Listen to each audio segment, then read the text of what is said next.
Hey guys, what is up? Welcome back to my channel. And for those of you who are new, welcome to my channel. My name is Rika Gardner, and I'm sorry for the lighting. I decided to film this video in my bed. And I'm not sick, but I just want to get cozy. Cozy in my pajamas. Look, owls. Okay, anyways, yeah. And welcome back to another episode of Read Along with me. Last episode we read 4 chapters, and we have now gotten to the 3rd marking period. So, basically, if I could remember much from the chapters,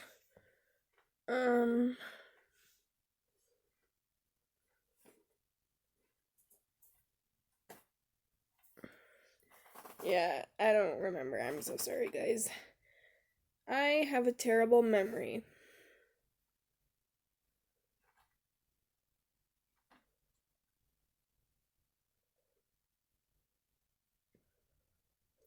Oh yeah, her parents are... So, the guidance counselor called Melinda's parents, and she was talking about their grades and her grades, and they would just go on and on about her grades, and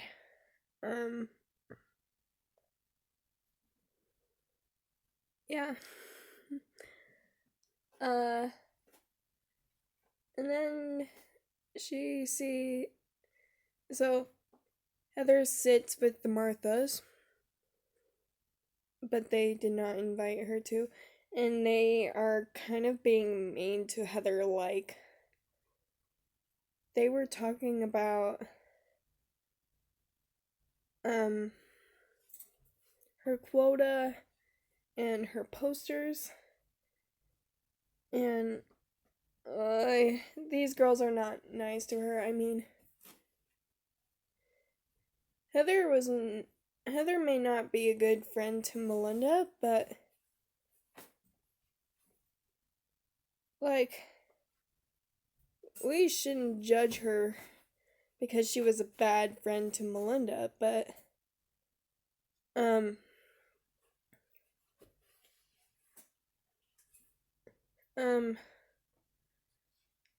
Sabon, Meg, and Emily were actually just mean to Heather, and they don't like her. And then Andy comes and flirts with Emily, and he leans over Melinda, and Melinda gets creeped out about it, and so on and so on. But for today's episode, we're going to read 3 chapters, and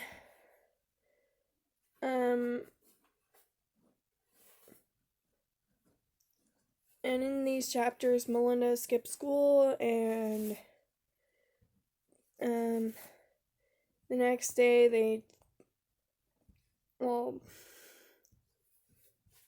I'm not gonna get, I'm just gonna start reading, so, yeah. I missed the bus because I couldn't believe how dark it was when my alarm went off. I need a clock that will turn on a 300-watt bulb when it's time to get up. Either that or a rooster. When I realized how late it was, I decided not to rush. Why bother? Mom comes downstairs and I'm reading the funniest and I'm reading the funnies and eating and eating oatmeal. You missed the bus again. I nod. Do you expect me to drive you again? Another nod. You'll need boots. It's a long walk, and it snowed again last night. I'm already late." That was unexpected, but not harsh. The walk isn't that bad. It's not like she made me hike 10 miles through a snowstorm uphill in both directions or anything. The streets are quiet and pretty. The snow covers yesterday's slush and settles on the rooftops like powdered sugar on a gingerbread town. By the time I get to Fayette's, the town factory, I'm hungry again. Fayette's makes wicked, wicked good jelly, wicked, wicked good jelly donuts, and I have lunch money in my pocket. I decide to buy 2 donuts and call it brunch. I cross the parking lot, and it comes out the door. Andy Evans, with a raspberry dripping jelly donut in one hand and a cup of coffee in the other. I stop on a frozen puddle. Maybe he won't notice me if I stand still. That's how rabbits survive. They freeze in the presence of predators. He sets the coffee on top of his car and fumbles in his pocket for the keys. Very, very adult. This coffee car keys cut school guy. He drops the keys and swears. He isn't going to notice me. I'm not here. He can't see me standing here with my purple marshmallow jacket. But of course my luck with this guy sucks. So he turns his head and sees me, and Wolf smiles, showing oh granny what big teeth you have. He steps toward me, holding out a donut. "Want a bite?" he asks. Bunny Rabbit bolts, leaving fast tracks in the snow. Get away, get away, get away. Why didn't I run like this before when I was a one-piece talking girl? Running makes me feel like I am 11 years old and fast. I burn a strip up the sidewalk, melting snow in 3 feet on either side. When I stop, a brand new thought explodes in my head. Why go to school? The first hour of blowing off school is great. No one to tell me what to do, what to read, what to say. It's like living in an MTV video, not with the stupid costumes, but wearing that butt strutting, I do what I want attitude. I wander down the street. Beauty parlor, 7-Eleven, bank, card store. The rotating bank says it is 22 degrees. I wander up the other side. Appliance store, hardware store, parking lot, grocery store. My insides are cold from breathing in frozen air. I can feel the hairs in my nose crackle. My strut slows to a foot dragging sclump. I even think about trudging up to school. At least it's heated. I bet the kids in Arizona enjoy playing hooky more than kids trapped in Central Park. No slush, no yellow snow. I'm saved by a Central bus. It coughs and rumbles and spits out 2 old women in front of the grocery store. I climb on. Destination? The mall. You never think about the mall being closed. It's always supposed to be there, like milk in the refrigerator or God. But it is just opening when I get off the bus. Store managers juggle key rings and extra large coffees. Then the cage gates fly up the air. Lights lights wink on, the fountains jump, music plays behind the giant ferns, and the mall is open. White-haired grandmas and grandpops power walk, squeak squeak, going so fast they don't even look at the windows displays. I hunt spring fashions. Nothing that fit last year fits now. How can I shop with Mom if I don't want to talk to her? She might love it, no arguing that way, but then I'd have to wear the clothes she picked out. Conundrum, a 3-point vocab word.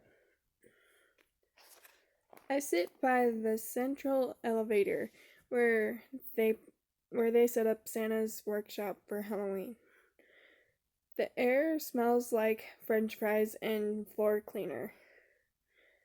The sun through the skylight is summer hot and I shed layers. Jacket, hat, mittens, sweater. I lose 7 pounds in half a minute. Feel like I could float up along the elevator. Tiny brown birds sing above me. No one knows how they got in, but they live in the mall and sing pretty. I live on the bench and watch the birds weave through the warm air until the sun burns so bright I'm afraid it will make holes in my eyeballs. I should probably tell someone. Just tell someone. Get it over with. Let it out. Blurt it out. I want to be in 5th grade again. Now that is a deep, dark secret, almost as big as the other one. 5th grade was easy. Old enough to play outside without Mom, too young to go off the block. The perfect leash length. A rent-a-cop strolls by. He studies the wax women in the Sears window, then strolls the other way. He doesn't even bother to fake a smile are you lost?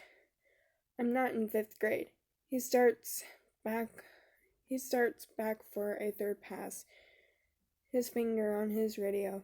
Will he turn me in? Time to find that bus stop.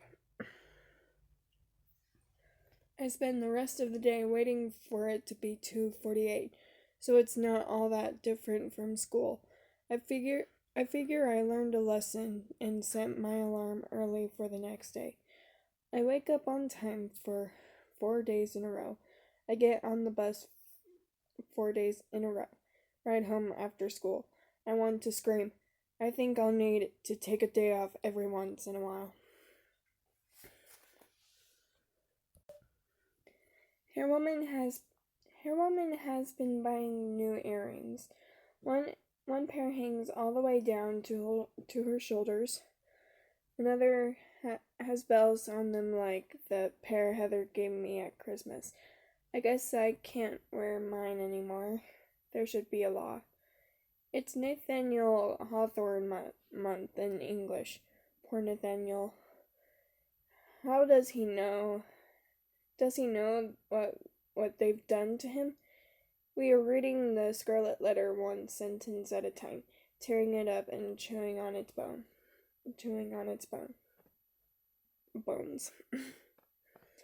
It's all about symbolism, says Hairwoman. Every word chosen by Nathaniel, every comma, every paragraph break, these were all done on purpose. To get a decent grade in her class, we have to figure out what he was really trying to say.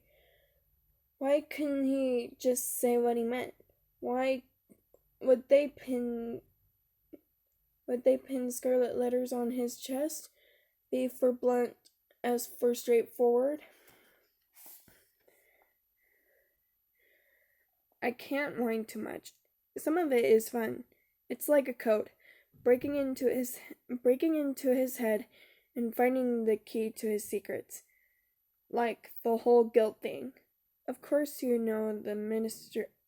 minister feels guilty, and Hester feels guilty, but Nathaniel wants to know this is a big deal. If he kept repeating, she felt guilty, she felt guilty, she felt guilty, it would be it would be a boring book and no one would buy it. So he planted symbols like the weather and the whole light and dark thing to show us how poor Hester feels. I wonder if Hester tried to say no. She's kind of quiet. We would get along. I can see us living in the woods. Her wearing that A, me with an S maybe. S for silent, for stupid, for scared, for silly, for shame. S for silly or for shame. So the code breaking part was fun for the first lesson, but a little bit goes a long way. Harrelman is hammering it to the death. The description of the house of bits of glass embedded in the walls. What does it mean? Utter silence from the class. A fly left over from all buzzes against the cold window. A locker slams in the hall. Harrelman answers her own question. Think of what it would look like. A wall with glass embedded on it. It would reflect, sparkle, shine on sunny days, maybe. Come on, people. I shouldn't have to do this by myself. Glass in the wall. We use that on top of prison walls nowadays. Hawthorne is showing us that the house is a prison, or a dangerous place maybe. It is hurtful. Now I ask you to find some examples of the use of color. Who can list a few pages where color is described? A fly buzzes a farewell buzz and dies. Who cares what the color means? How do you know what he meant to say? I mean, did he leave another book called Symbolism in my books? If he didn't, then you could just be making all of this up. Does anyone really think this guy sat down and stuck all kinds of hidden meanings to his story? It's just a story. This is Hawthorne, one of the greatest American novelists. He didn't do anything by accident. He was a genius. I thought we were supposed to have opinions here. My opinion is that it's kind of hard to read. But the part about how Hester gets in trouble and the preacher guy almost gets away with it. Well, that's a good story, but I think you're making all the symbolism up. I don't believe any of it. Do you tell your math teacher you don't believe that 3 times 4 equals 12? Well, Hawthorne's symbolism is just like multiplication. Once you figure it out, it's as clear as the sky. The bell rings. Harrelman blocks the door to give out our assignment, a 500-word essay on symbolism. How to find hidden meanings in Hawthorne. The whole class yells at Rachel in the hall. That's what you get for speaking up. You know what's funny? So, in this book, they were talking about the symbolism in the Scarlet Letter. But, I mean, most of you guys have read this book, but for some of you who haven't read this book, who don't already know, this book also has a bit of symbolism in it. Like, That's so funny. I mean, if you think about it, okay. Think about the tree for a second. Spoiler alert. Yes, the tree is the symbolism in this book. Like, think about the tree for a second. Like, the tree that Melinda is drawing. What do you think Laurie Halse Anderson was trying to tell us? Like,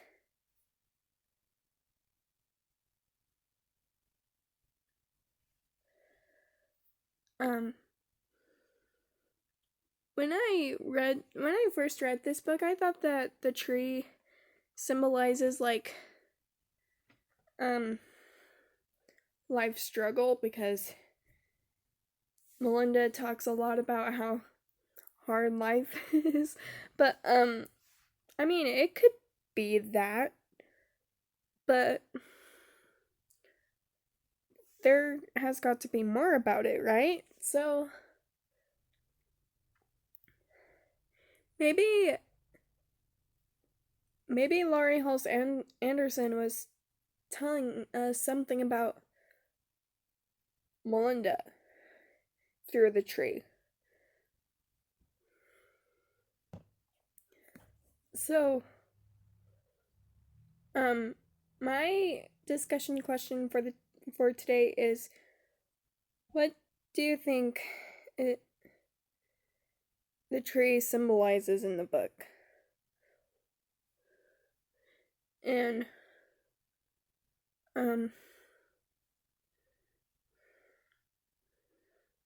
what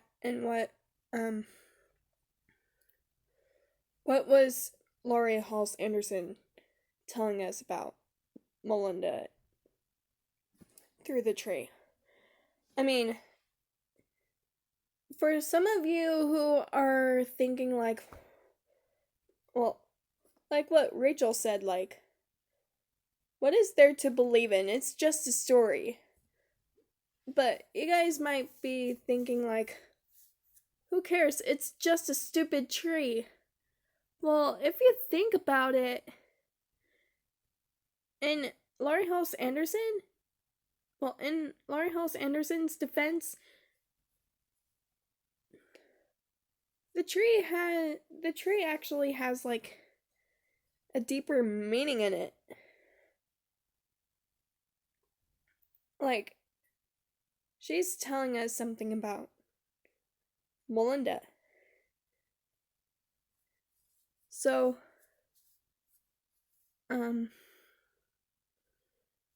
yeah.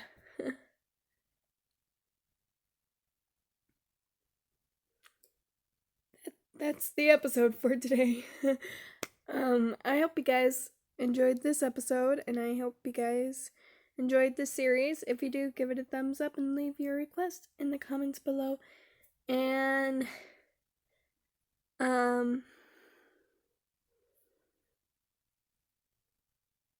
well, yes. And also let's get the discussion going, you guys. Like, I started this series so that I can interact with you guys and that we can